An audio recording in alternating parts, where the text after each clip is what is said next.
안녕하세요. 저는 서울에 사는 30대 초반 여성입니다.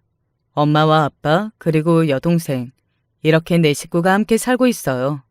그리고 지금은 결혼을 앞둔 예비 신부였기도 했습니다. 결혼까지 약속했던 남자가 있으니까요.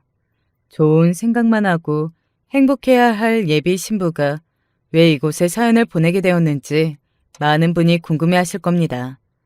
저도 제가 이곳에 사연을 보내게 될 날이 오리라고는 상상조차 하지 못했는데 이런 날이 오네요.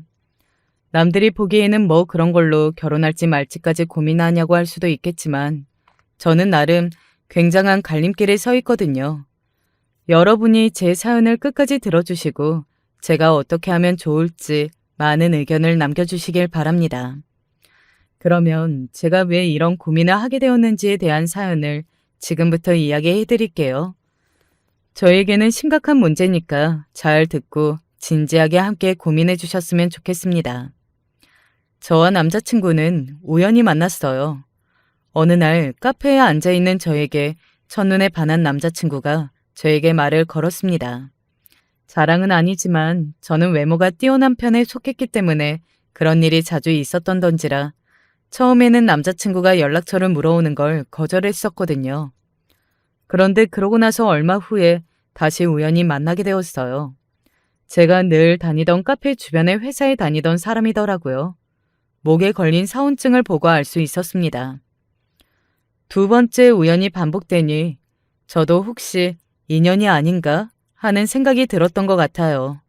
뭐 그런 생각을 할 수 있었던 건 솔직히 이야기하면 남자친구의 외모가 나쁘지 않았던 것도 있었고 목에 걸린 그 사원증으로 그래도 신분을 알 수 있었기 때문에 그랬을 겁니다.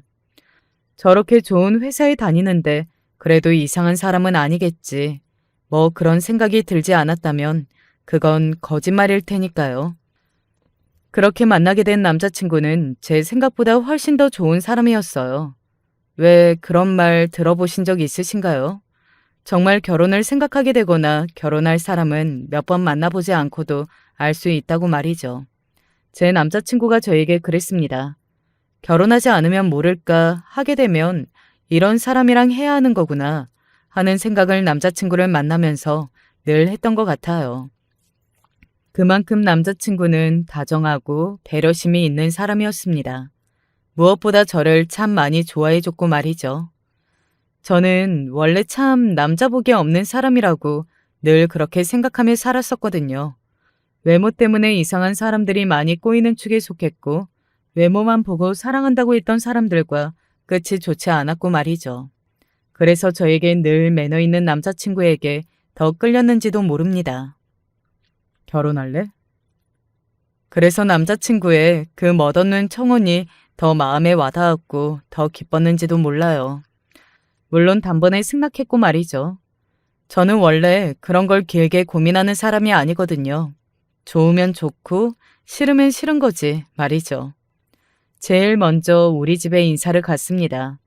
남자친구가 성실해 보였고 어딘가 진중해 보이는 그 모습에 저희 부모님은 남자친구를 상당히 마음에 들어 하셨어요. 특히 엄마는 그동안 제가 만나왔던 남자친구들의 모습을 아는지라 더더욱 마음에 들어 하셨고 말이죠. 그래도 결혼할 남자는 멀쩡한 놈을 데리고 와서 얼마나 다행인지.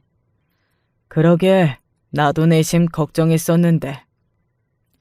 남자친구가 다녀간 날 한숨을 쉬며 그렇게 이야기했던 저희 부모님의 모습이 아직도 생각이 나네요. 이 정도면 제가 그간 어떤 사람들과 연애해 왔는지는 대충 짐작하실 수 있으시겠죠?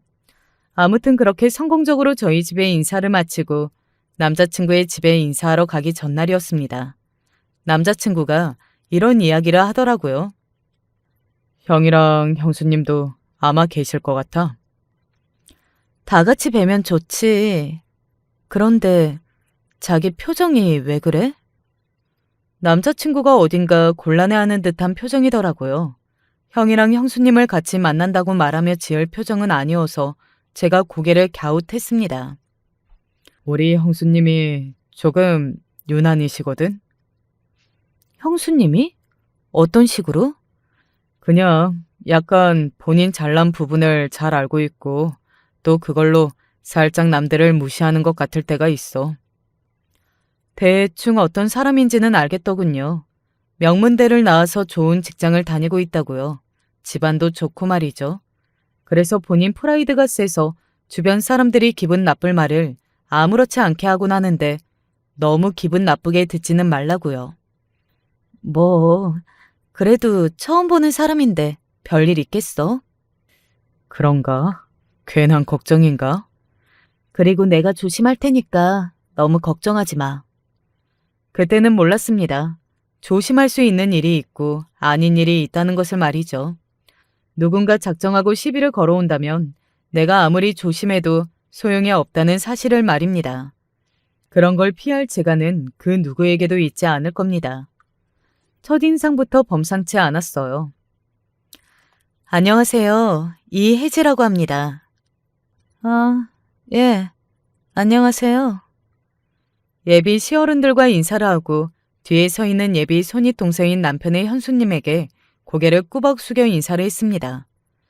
그런데 그 예비 동서는 그저 고개를 한번 까딱하고는 위아래로 저를 훑어보듯 바라봤어요. 어딘가 상당히 마음에 들지 않는 눈빛으로 말입니다. 제가 처음 본 예비 동서의 첫인상은 어딘가 날카로워 보였습니다. 키가 작고 살짝 통통한 편에 속했는데도 그렇게 보였어요. 보통은 아담하거나 살짝 통통하면 푸근한 인상을 받기 쉽잖아요. 그런데 어딘가 날카로워 보이는 느낌이 들었습니다. 지금 와서 생각해보니 성격이 얼굴에 그대로 묻어나온 것 같아요. 왜 나이가 1살, 2살 들수록 그 사람의 성품이 얼굴에 그대로 묻어나온다고들 하잖아요. 아마 그러지 않았을까 합니다. 아이고, 키가 어떻게 이렇게 커? 우리 아들이랑 비슷하겠네. 아니에요. 민규 씨가 저보다 크죠? 당연히 제가 더 크죠, 어머니. 욱하기는 말이 그렇다는 거지. 늘씬해서 놀랐다는 말이잖아. 그렇긴 하죠. 모델 일도 잠깐 했었어요. 제가 어린 시절에 모델 일을 조금 했었거든요. 키가 크고 외모가 괜찮다 보니 길거리에서 캐스팅을 당했었습니다. 당시에는 그다지 꿈이 있거나 하지 않았고 한참 하고 싶은 일을 찾던 시기라 모든 경험을 해보면 나중에 다 도움이 될 것 같아서 짧게 모델 생활을 하기는 했었습니다. 그렇지. 그래. 어딘가 범상치 않기는 했어. 그냥 평범한 사람은 아니구나 했는데 역시 그랬구만.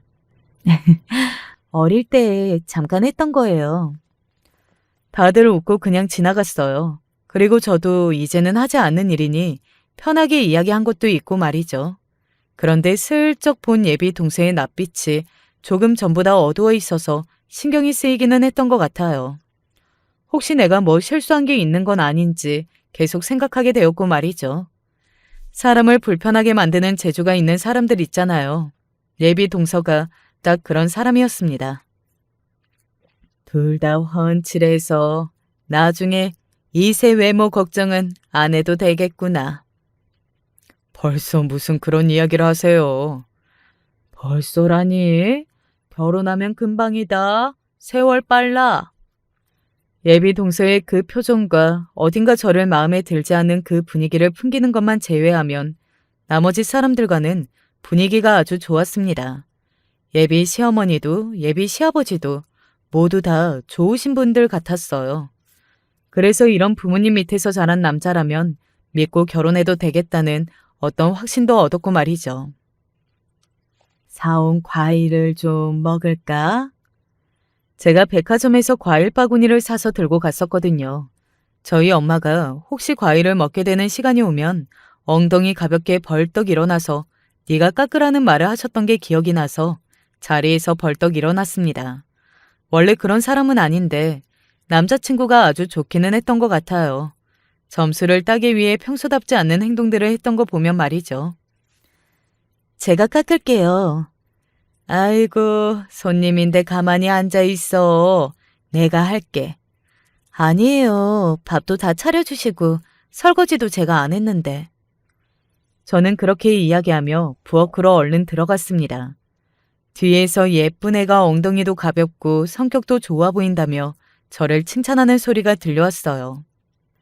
점수 많이 땄네요? 그 소리에 제가 놀라서 뒤를 돌아봤습니다. 언제 왔는지 예비 동서가 거기 서 있더라고요. 제가 웃으며 아, 네 하고 작게 이야기했어요. 그런 저를 빤히 바라보던 예비 동서가 저에게 물었습니다. 저는 아직도 그 쎄한 표정과 띠꺼운 말투를 잊을 수가 없어요. 어렸을 때 모델 일을 했다고요? 네, 한 1, 2년 했어요. 그러면 학교는요? 잠시 휴학했다가 다녔다가 뭐 그랬죠. 그래서 졸업까지 한 6년 걸렸던 것 같아요. 학업을 그다지 중요하게 생각하지는 않았나 봐요. 누가 봐도 탐탁치 않아 하는 혹은 무시하는 말투였습니다. 저는 솔직히 많이 당황했어요. 아무리 첫인상이 마음에 들지 않았다고 하더라도 어쨌든 동서가 될 사람과의 첫 만남에서 이렇게 대놓고 마음에 들지 않는 티를 낼 줄은 몰랐거든요.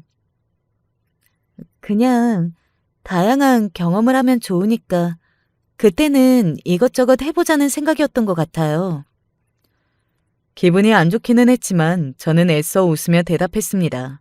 하지만 그 뒤에 들려온 대답은 정말이지 가관이었어요. 대책 없이 사는 사람들이 되게 그렇게 자기 핑계를 대곤 하더라고요. 다양한 경험 어쩌고 하면서.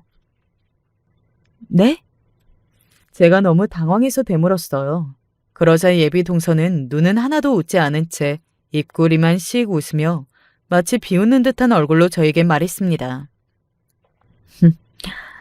그쪽이 그렇다는 게 아니라 제 주변에 그런 사람들이 많아서 그냥 한 말이니까 신경 쓸 필요 없어요.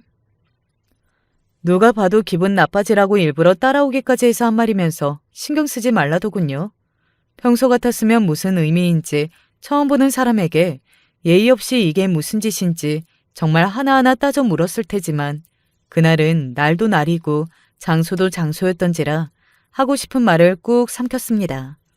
하지만 그다지 기분은 좋지 않았어요. 그래서 그 뒤로 과일을 깎은 내내 계속 기분이 좋지 않았습니다. 예비 동서가 저에게 빈정거리며 했던 말이 귓가를 떠나지 않았거든요. 그리고 계속해서 의문이 들었던 것 같아요. 내가 딱히 잘못한 것도 없는 것 같은데 나한테 왜 저렇게까지 하는 거지? 하는 의문 말입니다. 뭐 나중에 그 의문이 다 풀리기는 했지만 말이에요. 우리끼리 술이나 한잔할까?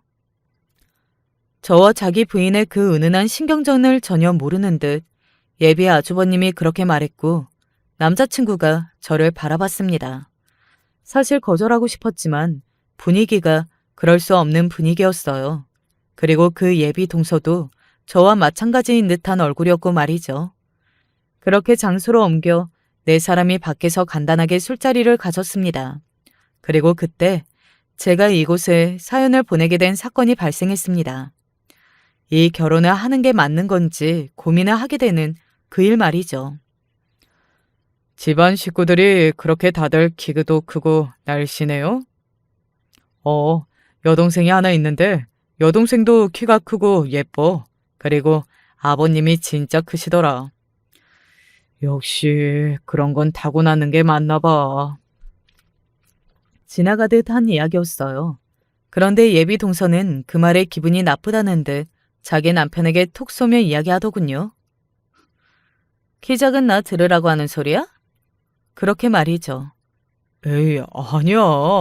그냥 너무 크시니까 궁금해서 물어본 거지. 예비 아주버님이 살짝 당황해서는 제 눈치를 보며 이야기하더군요. 그때 처음으로 살짝 눈치를 채긴 했던 것 같아요. 예비 동서가 자신이 키가 작은 것에 대한 열등감을 조금 가지고 있구나 하는 걸 말이죠. 그래서 조금 전에 부엌에서 제 키나 모델 일을 했던 것을 걸고 넘어졌나 하는 생각도 했던 것 같습니다. 대화를 조금 나누다 보니 예비 동서가 어떤 사람인지 조금 알기는 하겠더군요. 그리고 그녀의 배경도 알게 되었습니다. 예비 동서는 꽤 여유로운 가정 환경에서 나고 자랐더군요. 부모님 두 분 모두 전문직에 종사하고 계셨고 남동생도 그랬고 말입니다. 초등학교 때부터 내내 공부를 잘한다는 이야기를 들으며 자랐고, 당연히 명문대를 나와서 지금은 대한민국에서 모르는 사람이 없다는 대기업의 과장으로 일하고 있었어요. 객관적으로 굉장히 많은 것들을 가지고 이룬 사람이었습니다. 사실 저 같으면 그렇게 많은 것을 가지고 이뤘으면 다른 것에 그렇게 열등감을 가지지는 않을 것 같거든요. 그런데 예비 동서는 자기 외모에 대한 열등감이 강했습니다. 대화를 나눠보면 볼수록 그렇더군요. 남자친구 많았죠? 저요? 뭐 남들 있는 만큼 있었던 것 같은데 딱히 많았는지는 모르겠어요. 딱 봐도 엄청 많았을 것 같은데? 의외로 제가 그런 부분에서 조금 소심해서요. 안 그래 보이는데? 계속 제 말끝마다 그렇게 비꼬든 말을 했어요. 처음에 한두 번은 저도 참았지만 그게 계속 쌓이니 저도 점점 화가 나기는 했습니다. 술도 한두 잔 들어갔겠다. 이거 잘못하면 싸움이 날 수도 있을 것 같아서 집에 빨리 들어가고 싶었어요. 하지만 남자친구와 남자친구의 형인 예비 아주버님은 둘이 함께 뭔가 재밌는 이야기를 하는 건지 그 이야기에 상당히 몰입되어 있더라고요. 대충 골프 이야기 같기는 했습니다. 제가 한숨을 쉬며 고개를 저었어요. 동생은 뭐예요? 제 동생이요? 그러면 내가 누구한테 물어보겠어요? 아, 제 동생은 지금 공부 중이에요. 아직도? 지금까지 공부하면 어떡해. 지금까지 해도 별 볼 일 없으면 그냥 그만두고 기술 같은 거 배우는 게 낫지 않나? 명백히 기분 나빠지라고 비꼬며 한 말이었어요. 그때가 1차 위기였던 것 같아요. 제 가족에 대해 그렇게 이야기하는데 열이 확 오르더라고요. 그래서 뭐라고 한마디 하려고 했는데 때마침 남자친구가 저에게 말을 걸어오는 바람에 다시 삼켰습니다. 하지만 예비 동서는 비꼬는 걸 포기하지 않았어요.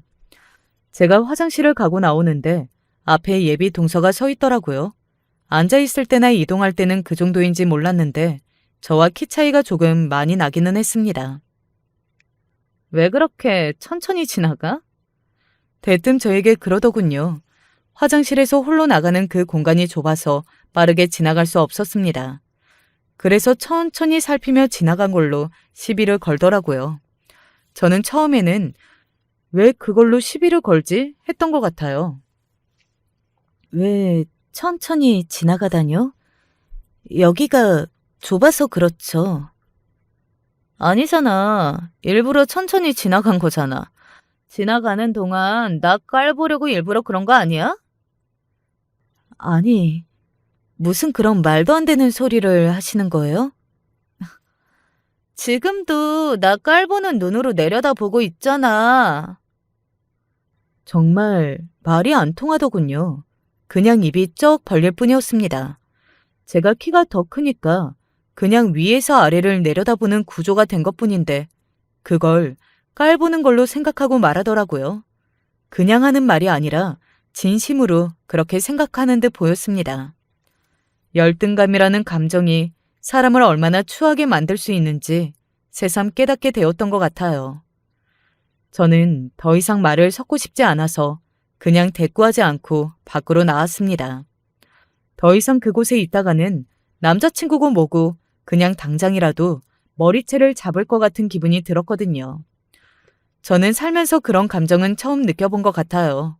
저도 모르게 손이 올라갈 것 같은 그런 감정 말입니다. 테이블로 돌아와 속이 너무 답답해 앞에 있는 얼음물 한 잔을 원샷을 했습니다. 그리고는 컵을 소리가 나게 내려놨더니 남자친구가 제가 어딘가 기분이 좋지 않다는 걸 눈치채고 묻더라고요. 자기, 무슨 일 있어? 남자친구의 그 말에 한숨을 몰아쉬고는 이야기하려고 했습니다. 자기 형수님 왜 저러시냐고 말이죠.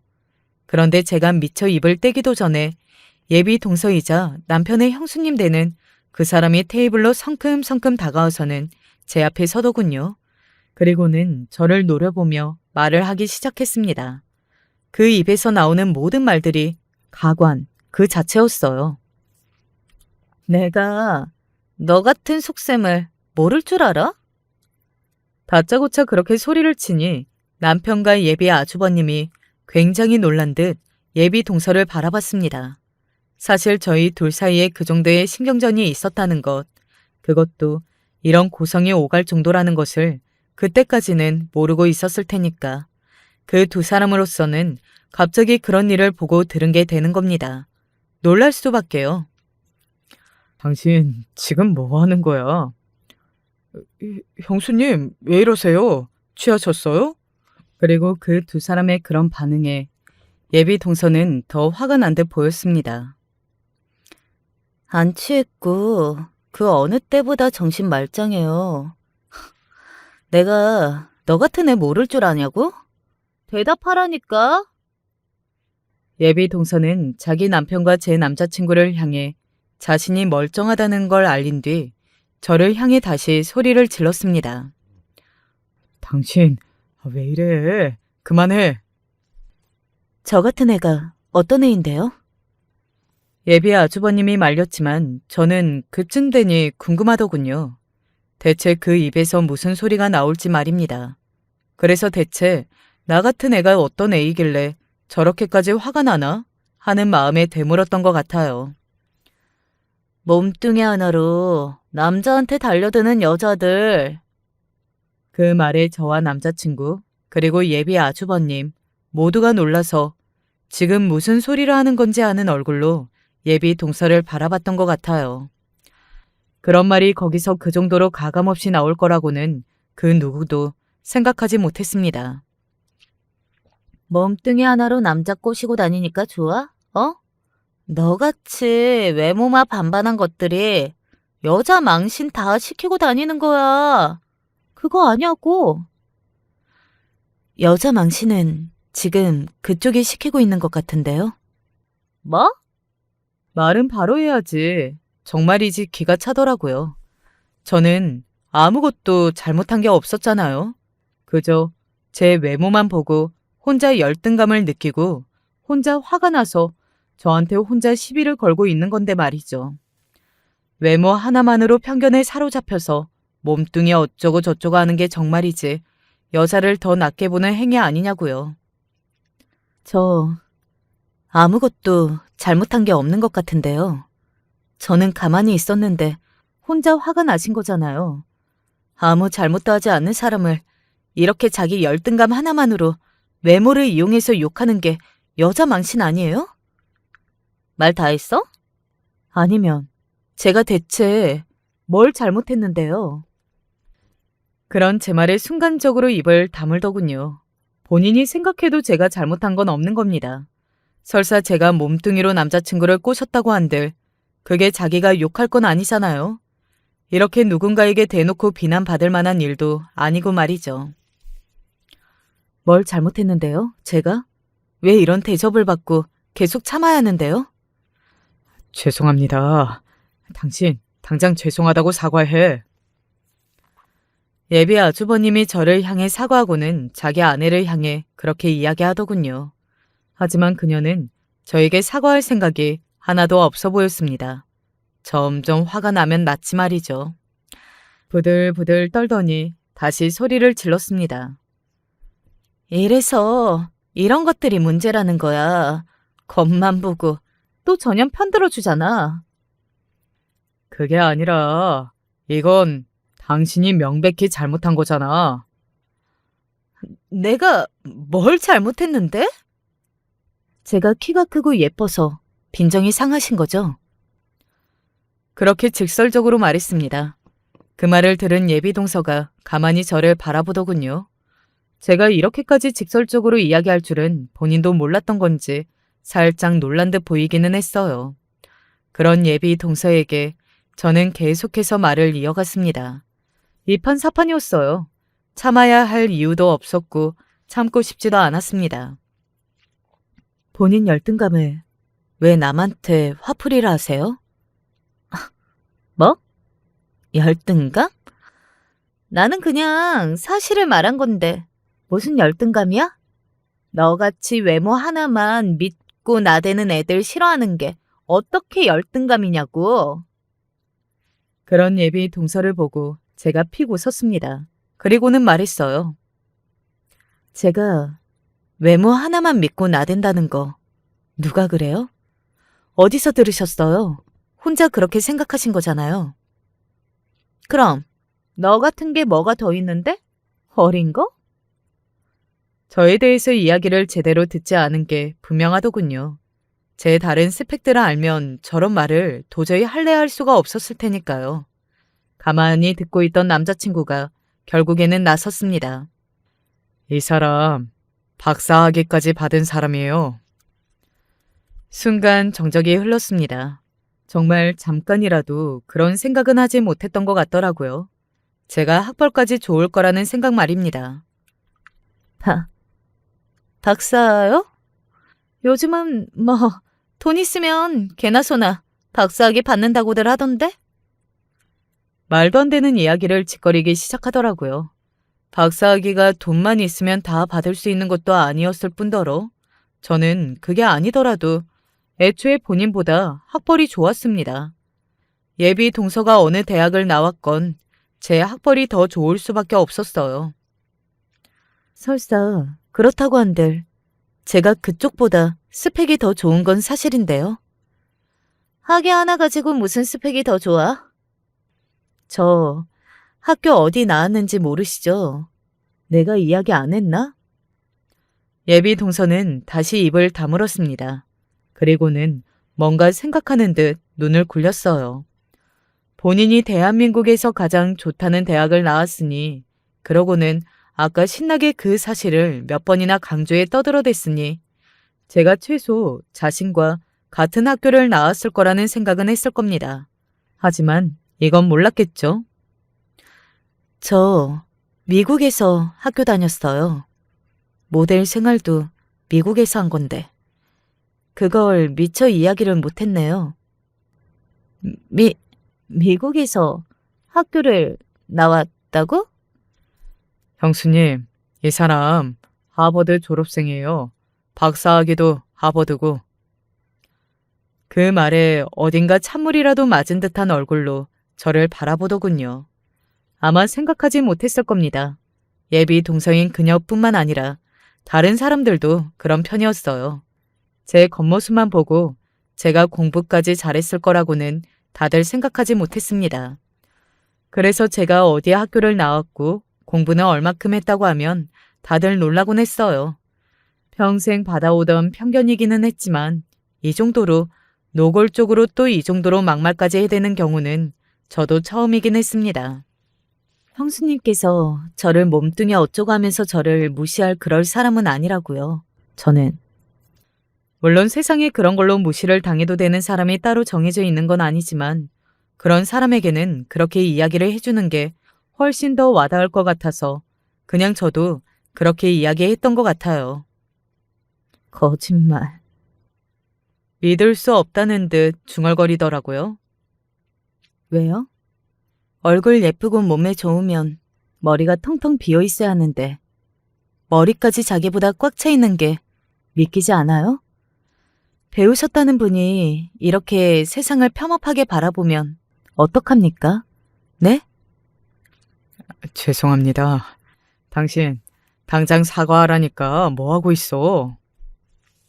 남편의 형님이 다시 한번 저에게 사과를 했지만 저는 그분에게 사과를 받고 싶은 게 아니었기 때문에 아무 대답을 하지 않고 그저 예비 동서만을 바라봤습니다.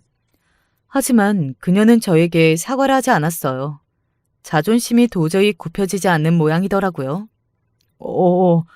당신 어디가, 여보! 그대로 그 술집을 나가 주랭랑을 쳤습니다. 예비 아주버님이 저에게 몇 번이나 더 꾸벅하고서 인사를 하고는 자기 아내를 잡으러 나갔어요. 그대로 그 자리는 끝이 났습니다. 남자친구가 저를 보며 어쩔 줄을 몰라 하더군요. 형수님이 그런 쪽으로 예민하시다는 건 알고는 있었지만 이 정도일 줄은 나도 정말 꿈에도 몰랐어. 자기 기분 많이 상했지? 미안해. 솔직히 따지고 보면 남자친구는 하나도 잘못한 게 없었습니다. 오히려 자기도 논란 축에 속했고 말이죠. 하지만 당시 저는 그런 것까지 생각할 여유가 없기는 했어요. 오빠가 잘못한 건 물론 하나도 없기는 하지. 그런데 결국 내가 오빠랑 결혼을 하게 되면 저 사람이랑도 가족이 돼야 하는 거잖아. 그렇긴 하지만 그래도 1년에 한두 번 보고 말 거야.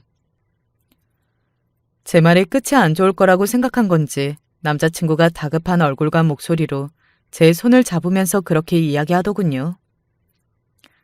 물론 직접적으로 보게 되는 가족은 아니더라도 어쨌든 가족으로 평생 얼굴 보고 살아야 하는 것 맞잖아. 그거야 그렇지. 내 형수님으로 있는 한. 나 오늘은 너무 충격을 많이 받아서 제대로 이성적으로 생각할 수 없을 것 같거든. 일단은 집에 가서 조금 쉬고 다시 생각해 볼게. 그렇게 말하고는 저도 그 술집을 나왔습니다. 남자친구가 데려다 준다고 붙잡았지만 그러지 말라고, 그럴 기분이 아니라고 물렸어요. 그렇게 며칠이 지났습니다. 그동안 남자친구에게는 몇 번의 연락이 더 왔어요. 하지만 저는 생각을 마치지 못했다고 이야기했습니다. 사실 정말로 생각을 마치지 못했어요. 무엇보다 며칠이 지났는데 저에게 사과 한마디 하겠다 하지 않는 그녀에게 치가 떨렸습니다. 그래서 남자친구에게 전화를 해서 물어봤어요. 오빠 형수님은 나한테 사과하실 생각이 없으시대? 그게 형이 이야기를 한다고 하긴 했는데.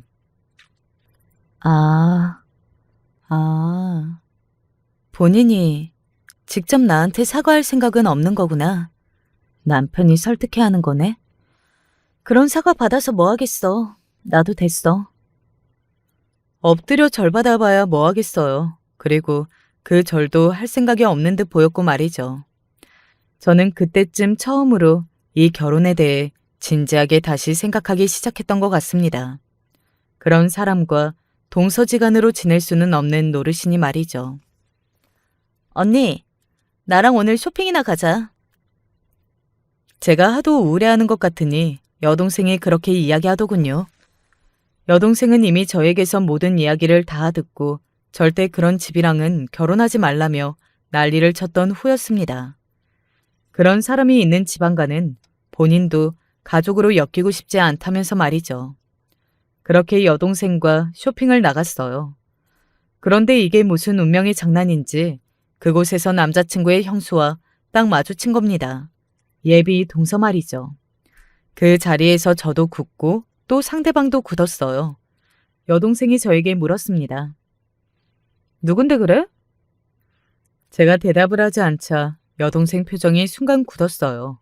그리고 눈치를 챘다는 듯 다시 물었습니다. 그 여자 맞지? 언니 남자친구, 형수. 제 여동생이 원래 눈치 하나는 정말 빠르거든요. 단박에 알아차리고는 고개를 돌려 남자친구의 형수를 노려봤습니다. 저 같으면 피했을 것 같거든요. 그렇잖아요. 그날 그렇게 쪽팔림을 당했고 게다가 어떻게 생각해도 본인이 저에게 잘못한 거니까 말이죠. 그런데 제 여동생이 노려보는 거에 또 욱한 모양이었습니다. 먼저 말을 걸어오더군요. 정말 여러 가지 의미로 대단한 사람이라는 생각을 했던 것 같아요. 사람을 왜 그렇게 봐요? 남자친구의 형수가 제 여동생을 향해 그렇게 말했습니다. 제 여동생도 성격이 보통이 아니거든요. 평소에는 성격 좀 죽이고 살라는 말을 밥 먹듯이 들을 정도였으니까요. 제가 어떻게 봤는데요? 기분 나쁘게요. 기분 나쁜 사람 봤으니까 기분 나쁘게 본 게 뭐가 문제가 되나요? 여동생의 그 대받아침에 순간 남자친구의 형수도 잠깐이지만 당황한 듯 보였습니다. 하지만 이내 또 막말을 내뱉기 시작했어요. 딱 보고 성격 더러울 거라고 생각은 했지만 정말 더럽네. 왜요? 예뻐서요? 그 말에 다시 한번 멈칫하더군요. 제 여동생은 절대 지지 않는 아이거든요. 예쁜 사람은 성격도 더럽고 가진 게 그것밖에 없어서 몸뚱이로 남자나 후리고 그럴 거라면서요. 아니, 이게 무슨 대먹지도 못한. 어머, 그건 제가 할 말 아닌가요? 아직 우리 언니한테 사과 안 하셨죠? 내가 뭘 잘못했는데. 세상에 뻔뻔한 것 봐. 뭘 잘못했는지 조목조목 따져드려요? 제가 요즘 공부를 조금 열심히 해서 뭐 따지고 증명하고 이러는 거 지금 되게 잘하는데. 원래라면 제게 했던 것처럼 얼굴이네 몸뚱이네 그런 거밖에 없다는 말로 제 여동생을 무시했을 겁니다. 하지만 제가 어느 학교를 졸업했는지 그리고 어디서 박사학위를 땄는지 이미 알게 되었으니 제 동생에 대해서도 함부로 말할 수 없었겠죠. 본인 열등감은 본인이 알아서 해결하세요. 전방위로 표출하면서 남한테 자기 수준 보여주지 마시고. 말 다 했어?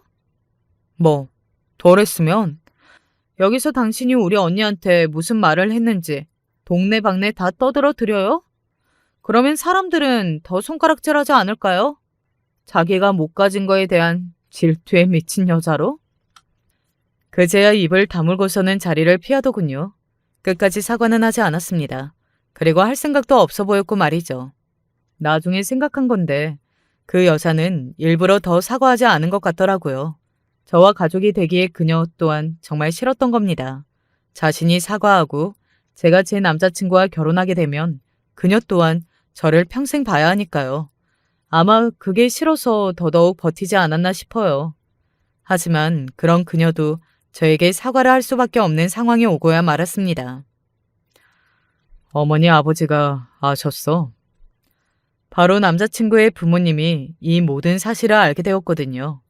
남자친구의 부모님이 저를 상당히 마음에 들어 하셨었는데 그날 이후로 별다른 소식이 없자 계속 남자친구에게 물어본 모양이었습니다. 남자친구는 끝까지 이야기를 하지 않으려다가 결국은 말을 하게 되었고 말이죠. 그래서 집안이 한바탕 난리가 났다고 하더라고요. 원래 어머니랑 아버지도 형수님 성격이나 꼬인 부분을 어느 정도는 알고 계셨거든. 그런데 이런 일이 있었다고 하니까 처음 보는 사람에게도 그럴 줄은 모르셨다고 대신해서 너무 미안하다는 이야기를 좀 전해달라고 하셨어. 그 여자 하나 때문에 온 식구가 돌아가며 저에게 사과하는 그 상황이 너무 어이가 없다 못해 웃음이 나왔어요. 정작 그 사람만 빼고 사과를 하는 것도 말입니다. 남자친구에게 그 말을 듣고 나서 며칠 지나지 않아 남자친구에게 다시 연락이 왔어요. 형수님이 자기 만나고 싶대. 사과하고 싶으시다고. 결국에는 두 손을 든 것 같더라고요. 집안의 어르신까지 나서니 말입니다. 사실 저는 그 여자의 얼굴을 다시는 보고 싶지 않았는데 그냥 무슨 말을 할지가 궁금했어요. 그래서 그 자리에 나갔습니다. 그 전과는 조금 다른 얼굴을 하고 있기는 했어요.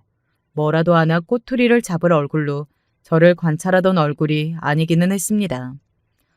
어딘가 기운이 빠져 보이기도 했고 뭔가 굉장히 침울한 얼굴이었어요. 아마 그 성격에 자존심을 굽히고 저한테 사과하는 게 너무 한스러웠을 걸로 생각합니다. 제가 너무 결례한 것 같아요. 그날은 저도 왜 그랬는지 모르겠어요. 늦었지만 미안해요. 그날이라고 하기에는 저희 한 번 더 만났었잖아요. 순간 움찔하더라고요.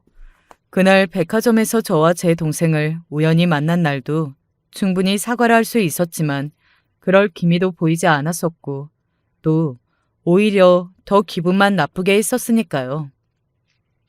그날은 당황해서 저도 모르게. 참, 이런저런 핑계도 많으시네요. 제 말에 어딘가 욱하는 것 같았습니다. 그때 알 수 있었어요. 이 여자는 진심으로 자신의 잘못을 반성하고 있지 않다는 사실을 말입니다. 그냥 어른들이 화가 많이 났고 남편이고 가족들이고 다들 자기 탓을 하니 일단은 현 상황을 무마하기 위해 나온 거라는 걸 말이죠. 제 말에 잠시 저를 빤히 바라보더니 갑자기 팔짱을 끼더라고요. 그리고는 말을 이어갔습니다. 솔직히 이야기할게요. 그러세요. 저는 그쪽이랑 가족이 되는 게 싫어요. 저도 그래요. 그럼 도련님이랑 헤어지실 거예요? 그건 아직 결정 안 내렸는데요. 아무튼 이미 감정이 이렇게 안 좋고 내가 무슨 말을 해도 받아들이지 않을 건데 사과를 하는 게 의미가 있을까요? 진심으로 본인이 잘못했다고 생각하고 사과를 하면 그건 의미가 있겠죠. 그런데 아니잖아요. 그러니까 의미가 없죠. 제 말에 또 잠시 입을 다물더군요. 그리고는 뭔가 생각하는 듯 하더니 다시 말을 이어갔습니다. 집안 어르신들도 그쪽을 너무 마음에 들어하고 남편도 도련님도 다들 사과하라고 하니까 일단은 나오기는 했는데 나는 이 관계는 돌이킬 수 없다고 생각하거든요. 저도 그렇게 생각해요. 그러면 방법은 두 가지겠네요. 일단 제 앞에서 뻔뻔하고 당당한 그 모습이 무척이나 마음에 들지 않았습니다. 자신이 잘못해놓고 끝까지 자존심을 세우고 있는 저 모습이 너무 싫어서 소리라도 지르고 싶은 심정이었어요. 뭔데요? 사과했다고 받았다고 하고 그냥 우리들끼리 뒤에서 아예 없는 사람처럼 지내거나 아니면 그쪽이 그냥 헤어지거나. 저도 그건 동의했습니다. 그런데 문득 그런 생각이 들더군요. 그런데 저한테 전혀 하나도 안 미안하세요? 본인이 잘못된 생각이나 그런 편견을 가지고 사람한테 막말한 게 부끄럽다는 생각을 하나도 안 하시는 거예요? 제 질문에 대답을 하지 않고 가만히 저를 바라보기만 하더군요. 저는 말을 덧붙였습니다.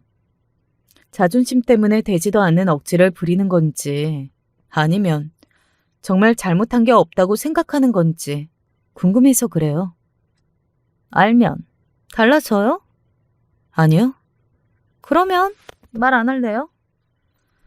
궁금하기는 했지만 이유가 뭐든 진심으로 반성하지 않는다면 저에게는 둘 다 별다른 의미가 없기는 했습니다. 그래서 굳이 캐묻지 않았어요. 그리고 집으로 돌아와서 생각에 잠겼습니다. 사실 남자친구와는 문제가 하나도 없었거든요. 그리고 저는 아직 남자친구를 사랑하기도 했고 말이죠. 이런 이유로 헤어지는 게 아닌 것 같기도 하지만 그래도 결혼이라는 건 가족을 만드는 일이니까 큰일이 아니라고 할 수는 없었습니다.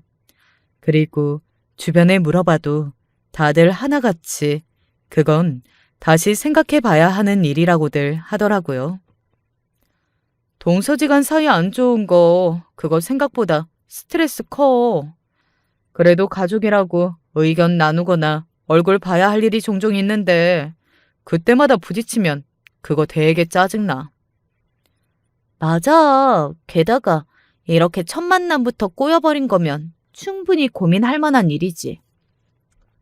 그리고 솔직한 심정으로는 수준이 떨어져서 그런 사람과 가족이 되고 싶지 않은 마음이 있기도 했습니다.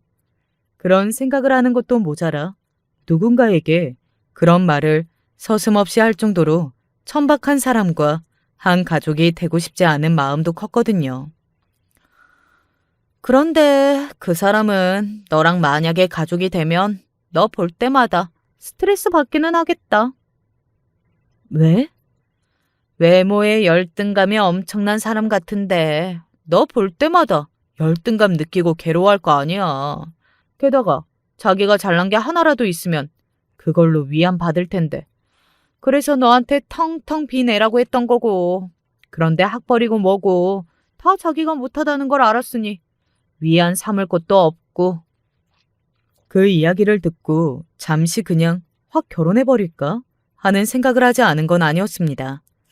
입이 쩍 벌릴 만큼 화려한 결혼식에 엄청나게 예쁘게 하고 나타나서 다들 신부가 예쁘니 어쩌니 하면서 한마디씩 하면 그걸 다 듣고 있어야 하는 그 여자는 굉장히 스트레스를 받을 테니까 말이죠.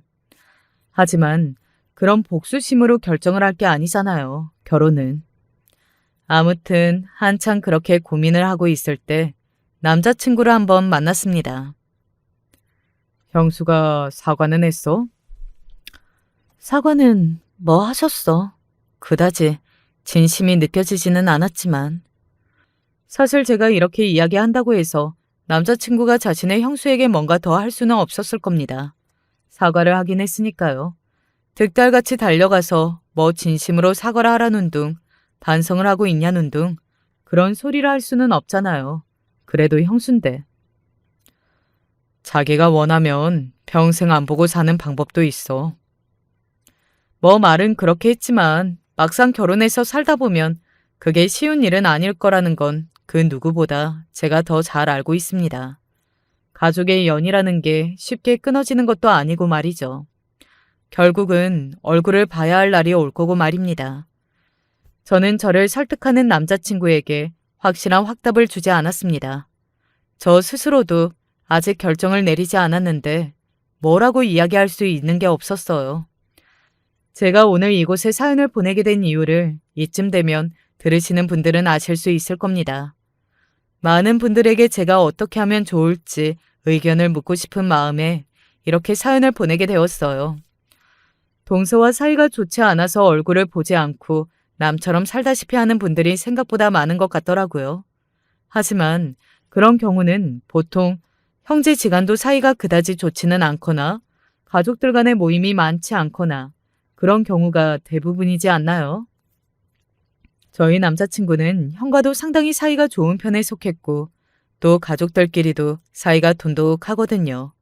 아마 이대로 뭉개고 결혼을 하게 되면 처음에 얼마간이야 남자친구가 얼굴 보지 않아도 된다는 말을 지켜줄지도 모릅니다. 하지만 세월이라는 게 모든 걸 다 흐리게 만들잖아요. 특히 약속 같은 건 더더욱 말이죠.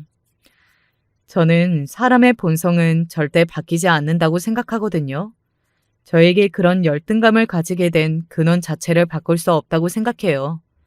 아마도 남편의 형수님은 저를 볼 때마다 제 외모에 대한 열등감을 가질 겁니다. 그러고는 계속 참겠죠. 저에게 한마디 하고 싶은 걸 말입니다. 그리고 언젠가는 터질 테고요. 제가 겁이 나는 건 언젠가 지금 이 순간을 후회하게 될까 봐였습니다. 그때 그 결혼을 하지 말았어야 했는데 그런 생각을 하게 되는 건 정말이지 싫거든요. 그래서 지금 이렇게까지 신중하게 결정을 내리려고 하는 거라고 말이죠. 혹시 이 사연을 듣고 계시는 분 중에서 동서간의 사이가 안 좋은 분들이 있으신가요? 그걸 이겨내신 분들은 어떻게 이겨내셨는지, 아니면 이겨내지 못했다면 지금 어떻게 지내고 계시는지 많은 분의 이야기를 듣고 싶네요. 반반한 외모만 믿고 몸뚱이 들이대서 남자나 꼬시는 나 같은 여자. 아마 저는 평생을 그런 말을 했던 사람과 친해지거나 사이가 좋아지는 일은 절대 없을 테니까요. 그리고 그러고 싶지도 않고 말이죠. 아직 결정 안 내렸어요? 걱정되었는지 한 번은 전화가 왔더라고요. 제가 결국에는 남자친구와 결혼해서 자기와 가족이 될까봐 본인도 전전긍긍하는 게 느껴졌습니다. 제가 무슨 결정을 하든 궁금해하지 마세요. 순간 욱해서 저도 모르게 날카롭게 이야기했던 것 같아요. 만약에 결혼하기로 결정을 내리면 우리 두 사람은 가족이 되는 건데 어떻게 안 궁금해요? 그럴 자격 없으시잖아요. 그냥 제가 무슨 결정을 하든 받아들이세요. 가만히 있다가. 아니, 진짜 할 생각이 조금이라도 있는 거예요? 원래 고민 많았는데 당신 같은 사람 때문에 내가 내 미래를 결정할 때 고민해야 한다는 게 갑자기 화가 나네요. 정말 그랬습니다. 갑자기 몹시 화가 나더라고요. 그 여자가 그런 사람만 아니었어도 제가 이런 고민을 하는 날은 오지 않았을 텐데 하는 억울한 마음도 들고 왜 나랑 남자친구가 이런 걸로 둘 다 고통스러워해야 하는지 짜증도 나고 말이죠. 그냥 없는 사람으로 생각하고 확 질러버릴까 하는 생각이 들었던 것 같아요. 물론 결혼이 그렇게 결정하는 사안이 아니라는 건 너무 잘 알고 있지만요. 좋은 사람들만 있는 가정에 시집을 보내고 싶은 건 사실 부모된 마음으로서 어쩔 수 없는 거니까. 나는 사람이 아무리 마음에 들어도 이 결혼은 없던 일로 하는 게 좋을 것 같다는 생각이 든다. 그런데 그게 본인들의 잘못은 아니니까 그런 일로 헤어지는 두 사람은 무슨 잘못이 있어? 나는 그냥 안 보고 사는 게 방법인 것 같은데. 저희 부모님마저도 의견이 나뉘는 문제였어요. 가장 결정적으로 제가 결론을 내리지 못하는 건 그 무엇보다 아직 제가 제 남자친구를 많이 사랑하니까겠죠? 아니었으면 진작에 다 결론을 내리고 그만뒀을 겁니다. 제 성격상 이렇게 질질 끌 일도 아니고 말이죠. 그래서 여러분의 경험담과 조언이 절실하게 필요합니다. 제 이야기를 처음부터 끝까지 들으셨던 분들이라면 좋은 조언을 해주실 걸로 생각해요. 그래서 이렇게 구구절절 사연은 적게 되었네요. 이야기가 많이 길어졌네요. 저는 여러분들이 해주시는 조언을 기다리며 이제 그만 사연을 줄여야겠습니다. 딸이라고, 또 친구라고, 동생이라고 그렇게 생각하시고 피가 되고 살이 되는 이야기들 많이 많이 남겨주세요. 요즘 날씨가 걷기에 딱 좋더라고요. 살짝 덥기는 해도 이 시기 지나가면 이제 또 너무 더워지니까요. 예쁜 풍경 보면서 많이들 걸으세요. 걷는 게 건강에 좋다고들 하잖아요. 저는 이제 정말 사연을 줄이겠습니다. 끝까지 함께 공감해 주시고 들어주셔서 감사합니다. 언제 어디서든 행복하세요. 안녕하세요. 저는 두 아이를 힘들게 키우고 있던 한 집안의 가장이자 남편입니다. 어디 털어놓을 것도 없고 막막함이 커서 여기다가라도 올려 도움을 청하고 싶습니다. 여러분들께서 제가 어떻게 해야 할지 알려주신다면 정말 감사하겠습니다. 그럼 이야기를 시작해 보겠습니다. 제가 이렇게까지 마음이 힘들어진 것은 제 아내 탓입니다. 아내와 결혼한 지는 이제 30년째로 아내와는 일하던 회사에서 인연이 되어 결혼까지 하게 되었죠. 저나 아내나 당시에는 지금보다 더 살림이 넉넉하지 않았기 때문에 신혼집이라고 해봤자 낡고 작은 아파트를 구하는 것이 전부였어요. 사실 말이 아파트지 5층까지 있는데도 불구하고 엘리베이터 하나 없었고 올라가는 계단은 낡아서 난관은 삐걱삐걱거리는 소리만이 가득했죠.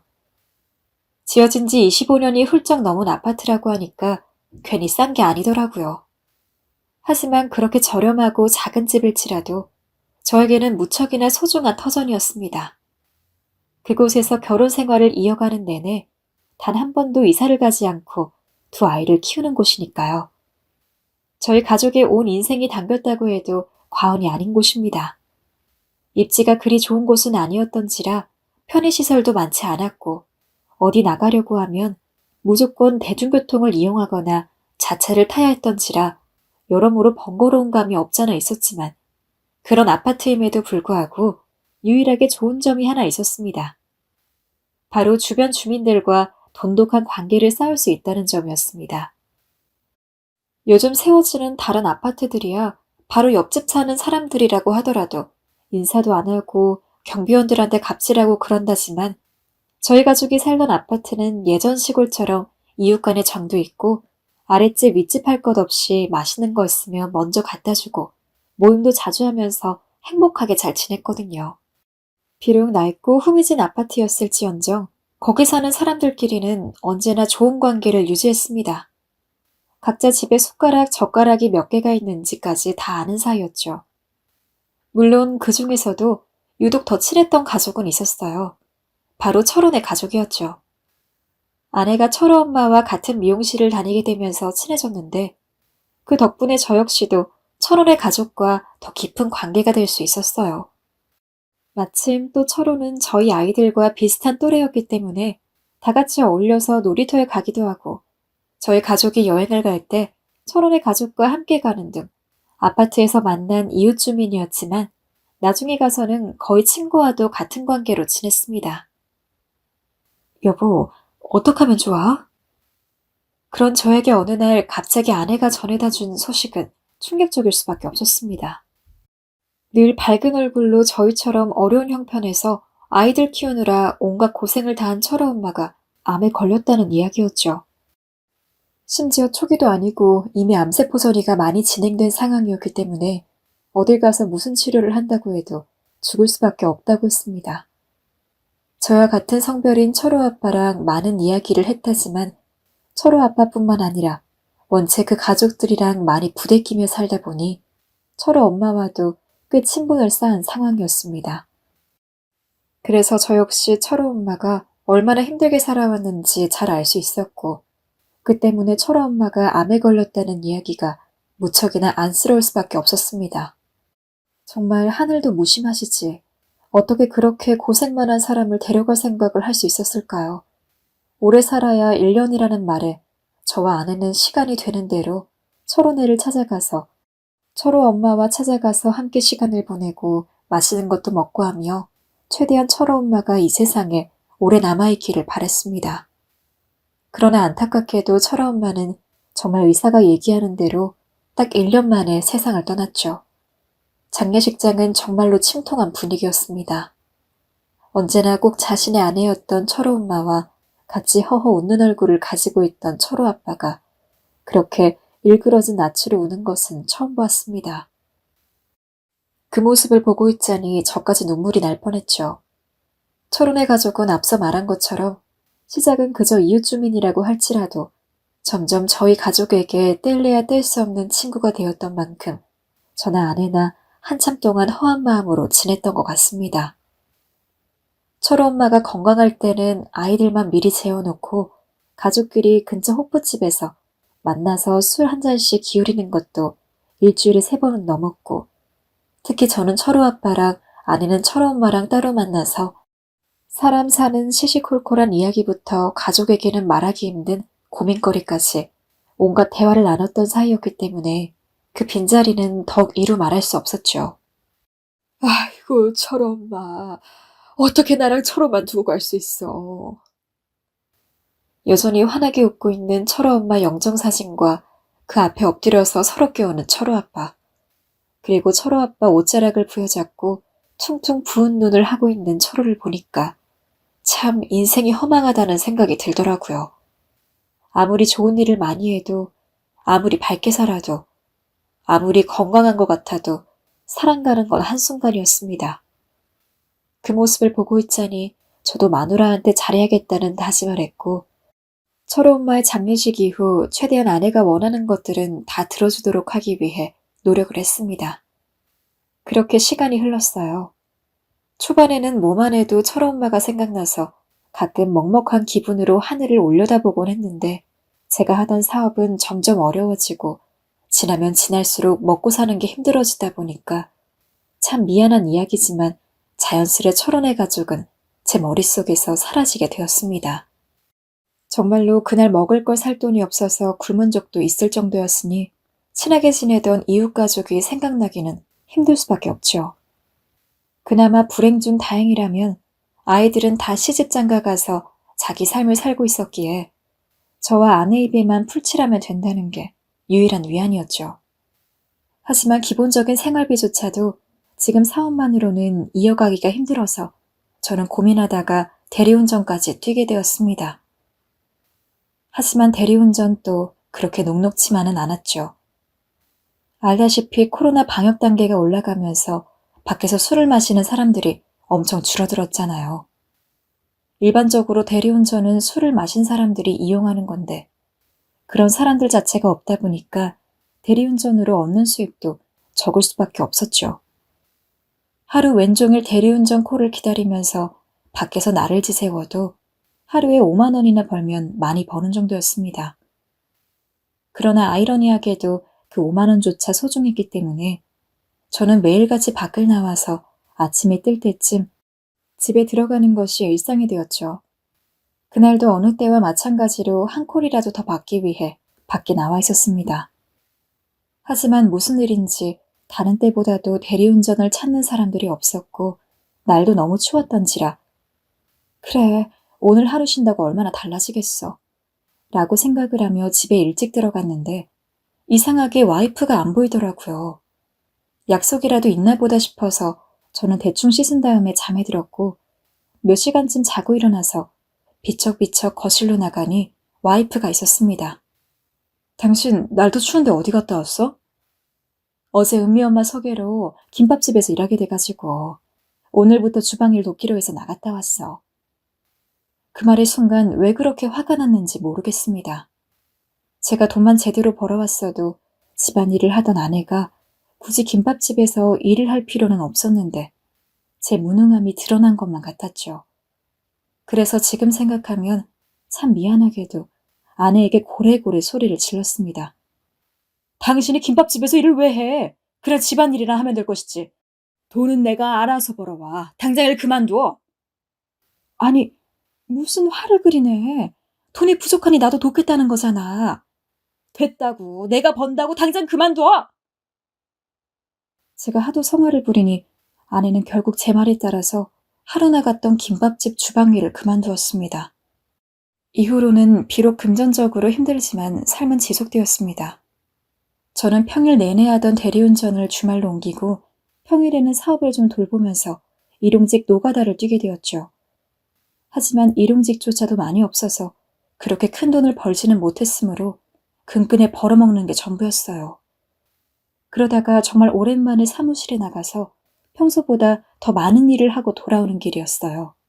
저희 집은 4층이었기에 계단을 올라야 했는데 3층에 살고 있던 철원의 집문이 반 정도 열려 있다가 황급히 닫히더라고요. 근데 그 사이로 와이프가 자주 신던 신발이 보였습니다.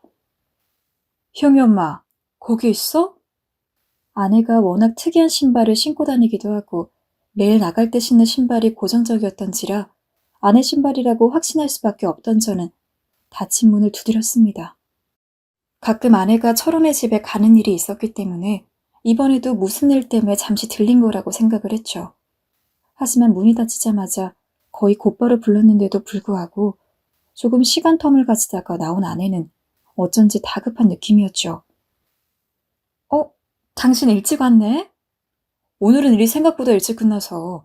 당신은 왜 철원의 집에 있었어? 아, 별건 아니고 철호 아빠 혼자 있으니까 철호랑 같이 식사 챙기기 힘들 것 같아서 우리 집 반찬하면서 조금 싸가지고 왔지. 아, 그랬어? 잘했네. 아내가 말한 상황만 보자면 당연히 별거 아닌 문제입니다. 오히려 철호 아빠랑 친한 저의 입장에서는 아내의 행동에 대신 고마움을 느낄 수 있을 정도로 뿌듯한 일이었죠. 하지만 어째선지 의구심이 들더라고요. 굳이 현관문을 급하게 닫아야 할 필요성이 있었는지, 그리고 저에게 상황을 설명하는 아내의 모습에서 어쩐지 조급함이 느껴졌다는 것. 그리고 곁에서 아내의 설명을 가만히 듣고 있던 철구 아빠가 땀을 흘리고 있었다는 것 등등. 이상한 부분이 이만저만이 아니었죠.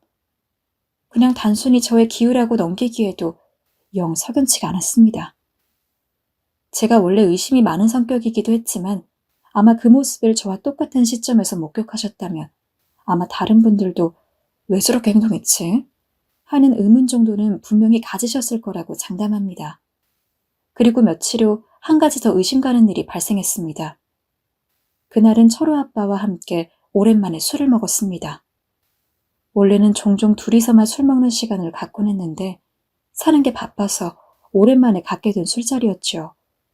저도 철호 아빠도 사는 거에 고민이 많다 보니 돈벌이 문제로 이런저런 이야기를 허심탄회하게 나눴습니다.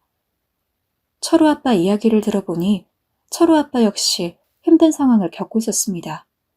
원래는 장사 하나 하려고 했는데 이미 있는 가게들도 망해가고 있는 형편인지라 엄두도 내지 못하고 있고 자기 친척 회사에서 일하면서 돈을 벌고 있는데 거기도 자금 사정이 좋지 않아 월급을 밀리고 있다고 하더군요.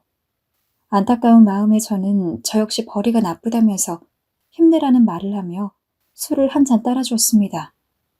그렇게 주거니 받거니 하다가 술에 약한 철호 아빠가 먼저 취하고 말았습니다. 아이고 취했네. 그만 일어설까? 아니야. 나 다 먹을 수 있어. 더 먹을 거야. 말리려 했지만 철호 아빠는 이미 많이 취한 상태였습니다. 혀가 잔뜩 꼬부러진 바람으로 갑자기 철호의 이름을 불렀다가 철호 엄마의 이름을 불렀다가 했습니다. 그 말들 속엔 보고 싶다, 그립다라는 단어들도 섞여 있었습니다. 내심 먼저 간 아내가 얼마나 보고 싶을까, 혼자 아이 키우는 게 얼마나 힘들까 싶어 저는 또 안쓰러운 마음이 들어 조용히 철호 아빠의 등을 두들겨 줬습니다. 그런데 갑자기 철호 아빠의 입에서 제 아내의 이름이 튀어나왔습니다. 미숙이, 희영 엄마, 정말 좋은 사람이야. 그죠? 별말이 아니라고 생각할 수도 있었을 겁니다. 하지만 어쩐지 말의 뉘앙스가 이상했습니다. 하필 술에 취해 부른 이름이 아내의 본명인 것도, 그리고 붉어진 눈으로 절 쳐다보는 눈빛도 모두 심상치 않았어요. 철호 아빠는 다음날 술에 깨고 나서 자신이 그런 말을 했다는 걸 기억하지 못하는 듯 했습니다. 절 보고도 숙취 없냐는 말만 던질 뿐 별일 없이 행동하더군요. 저는 그런 철호 아빠를 바라보며 주먹에 쥐어졌습니다. 그러면서 예전에 철호 엄마가 살아있었을 적에 스치듯 한 말이 생각났습니다. 바로 철호 아빠의 바람기에 관한 것이었어요. 철호 아빠가 젊었을 땐 얼굴도 날렵하니 괜찮고 돈도 잘 벌곤 해서 인기가 꽤 많았다 합니다. 당시 철호 엄마는 철호의 육아를 하느라 정신이 없었을 때였는데 철호 아빠는 밖으로 쏘다니기 바빠 집에도 제때 안 들어오고 여자 향수 냄새를 묻혀오는 통에 자기가 눈물바람으로 철호 아빠를 찾으러 다녔다는 이야기였죠. 그래도 나이가 드니 사람이 좀 진득해지고 얼굴도 시들해져서 지금은 자기밖에 모른다고 하면서 웃는 철호 엄마의 말에 다 함께 웃었는데 생각해보니 가볍게 넘어갈 이야기는 아니었습니다. 바람기는 못 끊는다고, 젊었을 적 그런 바람기를 가진 사람이라면 혹시 또 모르니까요. 아무튼 그런 의심 때문에 저는 계속해서 고민을 하다가 결국 아내 핸드폰에 몰래 위치 추적 어플을 깔아뒀습니다. 스스로 그런 어플을 깔면서도 내가 뭐하는 짓인가 하는 생각이 들었지만 이미 손은 본능적으로 움직이고 있었습니다. 또 아내는 기계치이기 때문에 제가 무슨 어플을 깔아도 잘 모르니 제격이었죠. 사실 아내가 밖에 나가는 경우는 거의 없었습니다. 장을 보러 시장에 들리거나 목욕을 위해 공중목욕탕에 들리는 것 정도가 전부였죠. 코로나 바이러스가 심해진 이후로는 목욕탕도 위험하니까 절대 가지 말라고 했는데 나한테는 목욕탕에 들리는 게 커피 마시러 카페 가는 거랑 똑같아요. 기분 전환 좀 하려고 가는 거고 갈 때마다 조심히 하면서 다니고 있으니까 너무 걱정 마요. 라며 저를 설득하는 통에 하는 수 없이 허락을 해주고 있었는데 위치 추적 어플을 설치한 뒤로부터 이상한 모습이 나타났습니다. 바로 아내가 목욕탕에 갔다 오겠다며 샴푸에 수건까지 바리바리 싸들고 간 날엔 위치 추적 어플이 움직이지를 않더라고요. 아주 근거리라고 하더라도 바로 도로 하나 끼고 옆 건물 정도면 GPS상 움직임이 나타나기 마련인데 분명 아내가 나간 것은 확실한데 경로가 표시가 되지 않았습니다. 처음에는 어플 자체 문제인가 싶었지만 아내가 장을 보러 가거나 혹은 약속이 있다고 나갈 때는 정상적으로 움직였습니다. 그런 모습이 계속되다 보니 수상할 수밖에 없었죠.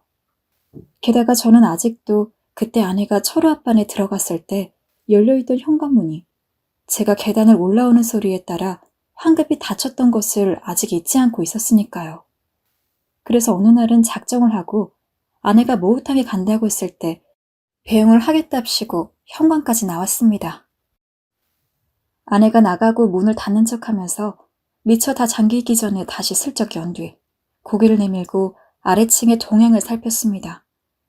근데 참 신기하게도 아내가 계단을 내려가는 소리가 들리자마자 아래층에서 문이 열리는 삐리리 소리가 들리더라고요. 심장이 쿵 하고 떨어졌습니다. 저는 슬쩍 나가서 혹시 문이 열린 집이 철호 아빠가 사는 집인지 확인하기 위해 계단 난간 옆 틈 사이로 훔쳐봤습니다. 아니나 다를까 정말 철호 아빠가 사는 집이었죠. 철호 아빠는 잠시 주변을 두리번거리더니 제 아내를 안으로 들여보내고 문을 닫았고요. 근데 그 심정을 어떻게 표현할 수 있을까요? 평생 살아오면서 느끼고 싶지 않은 감정들이 뒤섞이면서 5만 가지 생각이 들었습니다.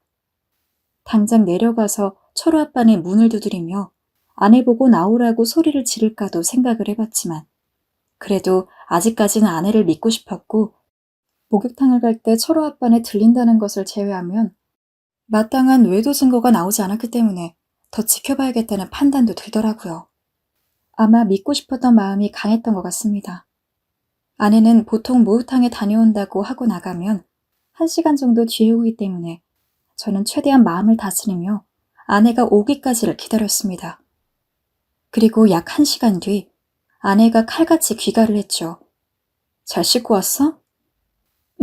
오늘따라 목욕탕에 사람들이 많더라. 그래. 철호 아빠는 있었던 걸 뻔히 아는데 그런 식으로 능청스레 거짓말을 하는 것이 화가 났지만 최대한 참아 넘기며 아내의 목욕탕 바구니를 들고 거실에 두었습니다. 아내 머리는 정말 목욕탕에 갔다 온 것처럼 약간 축축한 상황이었고 수건 역시 적셔져 있었어요. 제가 만약 아내가 철호 앞반에 들어가는 것을 보지 못했다면 정말 목욕탕에 다녀왔다고 깜빡 속을 수 있을 만한 정도였습니다. 게다가 아내는 그 왜 내가 전에 말했던 석천이 엄마 있잖아. 이번에 석천이 엄마가 땅을 샀는데 대박이 난 모양이야. 목욕탕에서 만난 은수 할머니가 말씀해 주시더라고. 라며 목욕탕에서 만났다는 사람 이야기를 하기도 했습니다.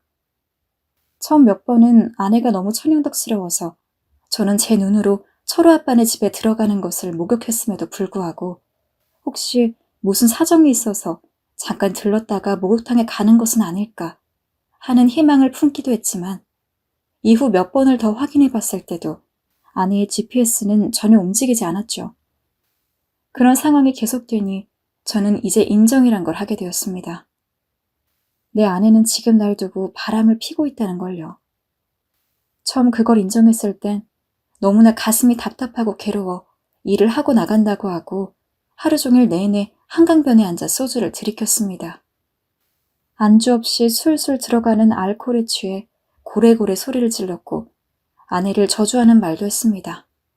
믿을 수가 없었어요.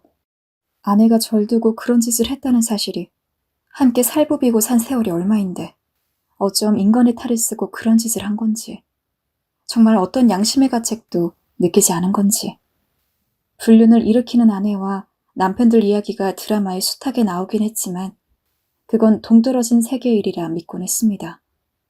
나와는 거리가 먼 얘기라고 나한텐 절대 일어나지 않을 일이라고 하지만 제 일이 되자 비참함이라는 한 단어로 표현할 수 없는 수많은 감정들이 몰려왔고 저는 그 홍수 속에서 금방이라도 익사할 것만 같은 느낌이 들었습니다. 그때 머릿속에 딱 하나의 단어가 떠올랐습니다. 바로 복수. 복수였어요. 이대로 당하고 있을 수만은 없었습니다. 증거를 잡고 아내를 세상에서 가장 나쁜 사람으로 몰아가고 싶었어요. 제가 아내에게 잘해줬던 것만큼 어떻게든 가장으로서 책임감을 가지려고 살려고 했던 것만큼 믿었던 사람에게 당했던 충격은 그만큼 컸습니다. 저는 간신히 마음을 추스른 후 입이 무거운 친구에게 상담을 했어요. 네가 그간 고생이 많았겠구나. 근데 이런 일일수록 침착해야 한다. 먼저 빼도 박도 못하게 증거를 잡아. 카메라도 사고. 알겠어. 고맙다. 친구는 제 등을 두드리며 이런 냉철한 조언을 해주었고 저는 친구의 조언에 따라 본격적으로 증거를 잡아야겠다는 생각에 이르게 되었습니다. 그래서 인터넷을 통해서 일부러 소형 카메라를 하나 사가지고 3층 복도에 몰래 설치를 하게 되었죠. 마침 바깥에 나와 있던 화분이 있었기에 대충 근처에 숨기니 유심히 보지 않으면 찾을 수 없을 만큼 완벽하게 숨겨졌습니다. 그리고 카메라를 설치한 후 충격적인 상황을 알게 되고 말았습니다. 그동안 저는 아내가 목욕탕에 간다고 이야기할 때만 철호 앞반에 들리는 거라고 생각을 했는데 알고 보니 제가 미처 확인하지 못하고 있던 순간들에도 정말 저희 집보다 더 자주 철호 앞반에를 들락날락 거리더라고요. 그런 모습까지 보니까 저는 더 이상 아내와 결혼 생활을 이어갈 이유가 없다는 판단이 들었습니다. 그래서 마지막으로 한 번만 더 꼬투리가 잡힌다면 바로 모두 증거를 출력해서 아내에게 보여주고 깔끔하게 이혼을 하기로 마음을 먹었죠. 그러한 다짐을 하고 나서 몇 주 뒤였습니다. 어쩐 일인지 일주일에 한 번씩은 가던 목욕탕을 아내가 거의 3주가 넘도록 안 가더라고요. 오늘은 목욕탕 안 가? 안 간 지 좀 되지 않았어? 일부러 제가 슬쩍 운을 띄워보기도 했지만 아내는 요새 밖에 나가기가 피곤해서 라며 집에만 붙어 있었죠. 만일 아내가 계속 그런 식으로 다른 사람을 만나지 않고 그랬다면 아마 모아둔 증거는 다 없애고 저는 이혼하지 않았을 것 같습니다. 아무 일도 없었던 것처럼 아내의 허물을 덮어줄 수도 있었습니다. 내심 아내가 마음을 잘 먹고 지금부터라도 가정에 충실하며 잘 살기를 마음속으로 바랬으니까요. 제겐 그만큼 가정도 아내도 소중했으니까요. 하지만 한 달째가 되는 날 아내가 이야기했습니다. 오늘은 오랜만에 목욕탕 좀 다녀올게. 맨날 온탕에서 몸 불리다가 집에서 목욕하니 어쩐지 개운하지가 않네. 저는 그날이 아내와의 이혼을 확실시할 대망의 날이라고 생각을 했죠. 알았어, 잘 다녀와. 담담히 말했지만 속은 부글부글 끓었습니다. 이젠 굳이 아래층을 염탐할 필요가 없었습니다. 아내가 목욕탕을 간다고 할 때마다 철호 아빠네 집에 간다는 것은 안 봐도 비디오였으니까요. 저는 그저 가만히 앉아있다가 아내가 목욕을 다 했다면서 집으로 돌아온다면 그때 제가 모아둔 증거들을 눈앞에 보여주면서 이혼하자고 말을 하면 그만이었습니다. 이미 증거는 확실했으니까요. 하지만 저는 예상보다 빠르게 아내를 마주하게 되었습니다. 아내가 나간 지 약 5분 정도 뒤 아내를 기다리며 핸드폰을 하고 있는데 갑자기 엄청난 비명소리가 들렸습니다. 방음이 잘 안 되는 집이긴 해도 마치 바로 귀 옆에서 소리를 지른 것처럼 큰 소리였기에 저는 온몸에 소름이 돋는 기분을 느끼며 황급히 현관문을 열었죠. 소리의 진원지는 아래층이었습니다. 그리고 정확히는 철호 아빠네에서 들려왔죠. 정말 오만 가지 생각이 들더라고요. 몇 개 되지도 않은 계단을 내려가는 것이 천년처럼 길었습니다. 철호 아빠가 순간 정신이 나가서 강제로 겁탈이라도 하려는 걸까? 바로 부정적인 생각이 들 수밖에 없었죠. 3층으로 내려가 문을 쾅쾅쾅 두드렸으나 아무도 문을 열어주지 않았습니다. 문고리를 철컥철컥 돌리고 당황한 마음으로 번호키도 마구 눌렀지만 소용이 없었죠. 희영이 엄마, 거기지? 얼른 나와, 무슨 일이야? 목청껏 아내를 불렀지만 아내조차 답이 없어 저는 어떻게 해야 할지 몰라 발만 동동 구르다가 결국 다시 집으로 급하게 올라갔습니다. 그리고 못을 받기 위해 사두었던 철망치를 들고 내려와서 문고리를 마구잡이로 내려쳤죠. 제가 문고리를 부수는 소리에 옆집이며 윗집이며 가리지 않고 대체 무슨 일이냐며 사람들이 바글바글 나올 정도였습니다. 제가 미친 듯이 망치로 문고리를 두드리고 있자니 아무도 저를 건들지는 못했지만 그걸 신경 쓸 겨를이 없었죠. 아직도 귓가에 아내가 내지른 절규 같은 비명소리가 맴도는 느낌이었으니까요. 그렇게 계속해서 내려치니 결국 문고리가 부서졌고 저는 문고리가 떨어진 틈으로 문을 열어서 철호 앞안에 들어갔습니다. 근데 눈앞에 보이는 광경은 제 예상과는 전혀 달랐죠. 창문이 전부 닫힌 작은 거실 안에 철호 아빠가 누워 있었는데 그 근처에는 번개탄이 피워져 있었습니다. 번개탄을 피운 지가 조금 지났는지 냄새가 이미 자욱했죠. 아내는 누워있는 철호 아빠의 옆에서 어찌할 줄 모르며 발만 동동 구르고 있다가 저를 보고 무척이나 놀란 얼굴을 지었습니다. 하고 싶은 말은 많았지만 우선 철호 아빠 생명이 우선이었기에 저는 급하게 119를 불렀고 번개탄을 끄며 창문을 열어 환기를 시켰어요.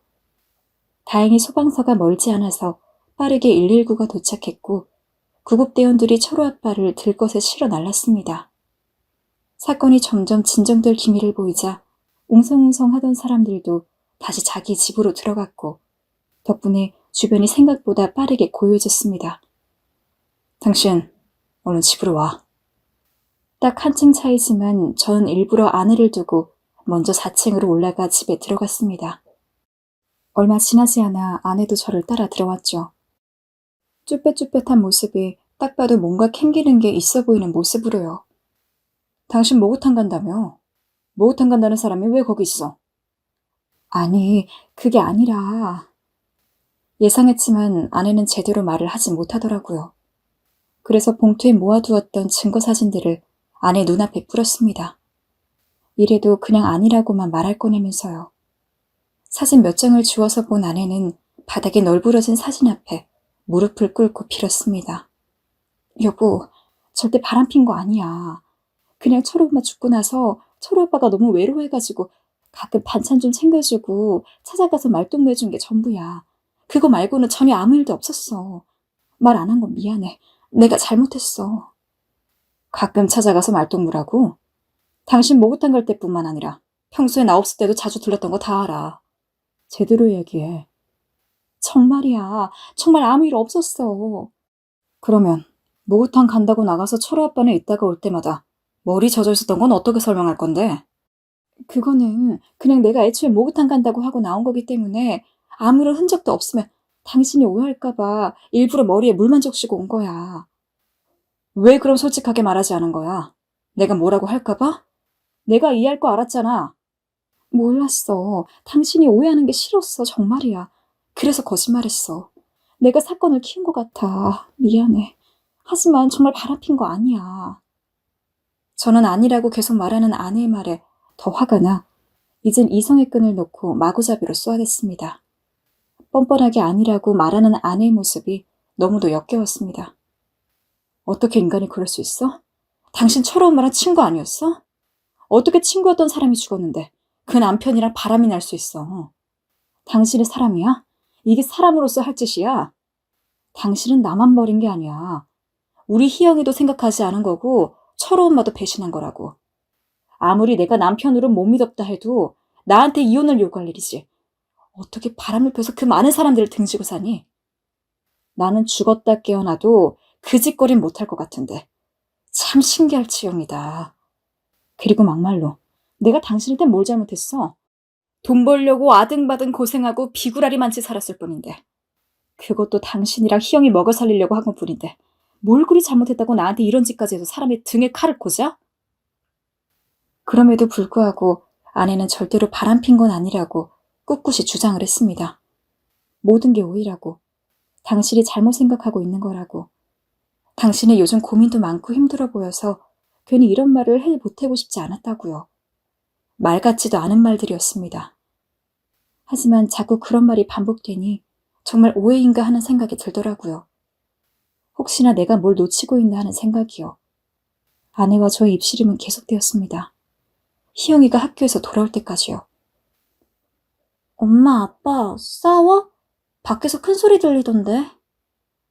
아니야, 희영아. 밥 안 먹었지? 배고프지? 금방 밥 차려줄게, 엄마가. 저는 칭얼거리는 희영이를 들여보내고 난 후 조용히 다시 이야기했습니다. 미안하지만 난 당신 못 믿겠어. 굳이 거짓말하면서 그 집 간 것도 그렇고. 여보, 시간을 가지자. 난 근처 모텔에서 머물 테니 그렇게 알아. 제가 따로 나와 집 근처 모텔에서 숙박을 이어가고 있을 때도 매일같이 아내에게서 오해하지 말라는 연락이 왔습니다. 여보, 오해야. 정말이야. 왜 안 믿어주는 거야? 여보, 나 당신과 이대로 못 끝내. 당신도 그렇잖아. 거짓말한 건 용서해줘. 희영이가 당신을 많이 찾아. 당신 어디 갔냐고 해. 나 뭐라고 해야 해? 수없이 많은 문자들이 왔고 저는 어떤 것도 답장을 하지 않았습니다. 이혼에 대한 생각이 굳어졌고 아내를 믿고 싶은 마음도 끝내버리자는 생각이 들었습니다. 양육권도 제가 가져오기로 마음을 먹었죠. 일단 부모님을 찾아가 저는 차분히 상황을 말씀드렸고 놀라신 부모님을 진정시키고 난 후 다시 숙소로 돌아와 앞으로의 계획을 세워나갔습니다. 제가 이 아파트를 떠나 희영이를 계속 키우려면 앞으로 살아야 할 날들이 지금과는 같지 않을 테니까요. 근데 그러던 중 아내에게 긴 장문의 문자가 하나 날아왔습니다. 요약하자면 저에게 진실을 말해줄 테니 집으로 와달라는 말이었어요. 그리고 참 이상한 게 진실이라고 말한다고 하니 덜컥 겁이 나더군요. 이미 겁날 것도 없다고 무서울 것도 없다고 생각했는데 막상 아내의 입으로 그 진실을 들어야 한다고 생각하니 기분이 참 묘했습니다. 하지만 마주해야 하는 진실이었기에 저는 그 길로 아내에게 갔습니다. 희영이는 학원에 보냈는지 집에 없었고 아내만이 조용히 식탁에 앉아 절 기다리고 있었습니다. 여보, 왔어? 아내는 며칠 사이 많이 수척한 얼굴로 제게 물었습니다. 이제 말해 당신 입으로. 단호한 제 말에 아내는 뜸을 들이다가 천천히 입술을 떼었습니다. 그리고 아내가 말한 그 진실이란 건 너무도 제 예상 밖이라 저는 한참을 멍하게 서 있을 수밖에 없었어요. 철호 아빠가 날 좋아했어. 처음엔 너무 외롭다고 옆에만 있어달라 했어. 혼자 있으면 죽을 것 같다는 거야. 그래서 어쩔 수 없이 옆에 있어줬어. 아무것도 요구하지 않았고 그냥 옆에만 있어달라고 하길래 그렇게 해줬어. 근데 그 다음에 손을 잡아달라고 했어. 거부하고 싶었고 싫었어. 아이도 있는 사람이 뭐 하는 짓이냐고. 싫다고 했어. 아내는 그 부분에서 잠시 말을 멈췄고 흐느끼기 시작했습니다. 아내는 한참을 흐느끼다 겨우 울음을 멈추고 정면으로 제 얼굴을 바라보며 다시 말을 이었어요. 근데 또 죽겠다고 하는 거야. 그리고 내 앞에서 실제로 그러려고 했어. 너무 놀랐어. 그다음부터 무서워서라도 손을 잡아줄 수밖에 없었어. 내가 이 손을 놓으면 철호 아빠가 정말 어떻게 될까봐 무서웠어. 철호 아빠는 이미 정상이 아니었어. 철호 앞에서 이상한 소리도 하고 혼자 벽 보고 중얼거리기도 하고 얘기 들어보니까 직장도 안 나간 지 오래되었다 하고 나간다 해도 그냥 바깥 벤치에 앉아 있던데 처음엔 나도 어떻게 대처할지 모르겠고 무서우니까 당신한테 말해서 방법을 찾아보려 했어. 근데 철호 아빠가 이걸 어쩌라는지 나한테 와서 그러는 거야. 당신한테 말하면 자기 끝나는 거라고. 철호는 혼자 남겨지는 거라고. 철호 아빠는 그렇다고 쳐도 철호가 혼자 남는다고 생각하니까 못 견디겠는 거야. 그 어린애가 고아가 될 거라 생각하니까. 결국 손잡아줬고 그이가 하자는 대로 해줬어. 안아달라면 안아줬고 그래도 그 이상 요구하진 않았어. 내가 안 된다고 철호만 얘기하면서 죽어도 이 이상은 안 된다고 못을 박았으니까. 나도 너무 괴로웠어. 희영 아빠, 당신도 힘들었겠지만 나도 당신 속인다는 죄책감에 하늘에 있는 철호 엄마 생각에 너무너무 괴롭고 힘들었어. 당신한테 말은 못하고 자책감과 자괴감에 매일을 시달렸어. 철호 아빠가 번개탄 피운 그날, 그전에도 사실 일이 있었어. 철호 아빠가 집에서 자고 가라고 하는 거야. 이번에도 협박하길래 안 된다고 세게 말을 해뒀어. 그리고 3주간 그 집에 가지 않았어. 근데 철호 아빠가 결국... 아내는 또다시 한참을 흐느꼈고 이젠 더 말을 잇지 못했습니다. 저는 잠시 멍한 기분이 됐습니다. 처음 왔을 땐 당연히 아내가 외도를 인정하고 사과하는 내용일 거라 생각했는데 생각과는 다른 진실이 펼쳐지자 너무나 혼란스러웠습니다. 그럼 왜 나한테 솔직하게 말하지 않은 거야? 이 말을 왜 지금에서야 하는 거냐고. 당신한테 이걸 말할 자신이 없었어. 자신이 없었다고? 불륜을 오해받은 마당에? 날 비난할 것 같았어. 당신이 이 얘기를 믿을지도 모르겠고 말동무해준 게 전부라고 말하는 게 최선이라고 생각했어. 아내의 이야기는 여기까지였습니다. 아내는 이혼을 원한다면 이혼을 해주겠다고 했고 제가 원하는 대로 들어주겠다고 한 뒤 방으로 들어가 버렸습니다. 저는 숙소로 다시 돌아왔지만 여전히 생각이 많은 상황입니다. 솔직히 말씀드리면 아내의 말을 사실이라고 믿고 있습니다. 그 마음이 큽니다. 허나 아주 조금은 의심이 듭니다. 너무 많이 아내에게 배신감을 느끼고 혼자 의심을 했던 터라 아내가 무슨 말을 해도 이게 진실일지 거짓일지 모르겠어요. 분간이 되지 않고 판단이 안 됩니다. 아내의 말엔 앞뒤가 분명했고 상황으로 보아 다 들어맞는 것 같지만 선뜻 집으로 가지지가 않아요. 아내의 얼굴을 보고 아무렇지 않게 살아갈 자신이 없는 것도 같고요. 그렇다고 이혼을 하고 싶진 않는데 저도 제 마음을 모르겠습니다. 이런 적이 처음이고 처음 겪는 일이라 시간이 갈수록 생각만 많아지네요. 아내도 어떻게 보면 철호 아빠에게 당한 거고 피해를 입은 입장이니 굉장히 안타깝고 안쓰러운 입장인 것은 맞습니다. 저도 아내 편에 서서 자꾸 이야기를 생각하다 보니 철호 아빠에게 너무 화도 나고요. 철호 아빠를 찾아가고 싶지만 철호 아빠는 의식도 없는 상태입니다. 제가 어떻게 하면 좋을까요? 여러분들은 제 이야기를 듣고 어떤 생각이 드시나요? 최대한 자세히 그리고 정확하게 쓰기 위해서 많은 기억들을 동원했습니다. 그 어떤 이야기라도 좋으니 댓글로 여러분들의 솔직하고 진솔한 의견들 많이 부탁드립니다. 하나하나 보고 신중하게 결정을 내리겠습니다. 긴 이야기 들어주셔서 너무나 감사합니다.